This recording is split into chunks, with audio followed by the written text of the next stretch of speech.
बात हुई है कि आज ही हमने माननीय मुख्यमंत्री विष्णुदेव साय से एनएचएम कर्मचारियों संघ के मांग के संबंध में हस्तक्षेप की अपील की थी और माननीय विष्णुदेव साय जी के हस्तक्षेप का इंतजार था, मगर प्रशासनिक अधिकारियों के द्वारा माननीय मुख्यमंत्री जी के हस्तक्षेप के पूर्व ही आज जो दमनकारी नीति अपनाते हुए हमारे सभी पदाधिकारियों की बर्खास्तगी की नोटिस जो जारी की गई है, उसकी मैं कड़ी शब्दों में निंदा भर्त्सना करता हूं।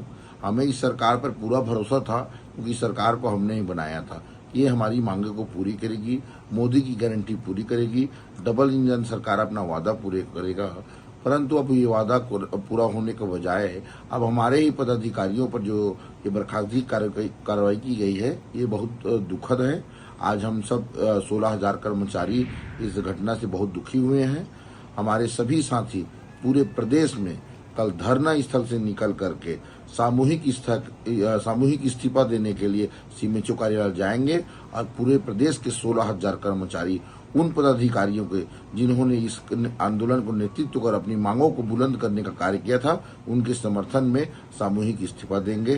धन्यवाद। मैं डॉक्टर अमित मिनी, प्रदेश अध्यक्ष, छत्तीसगढ़ प्रदेश एनएचएम कर्मचारी संघ।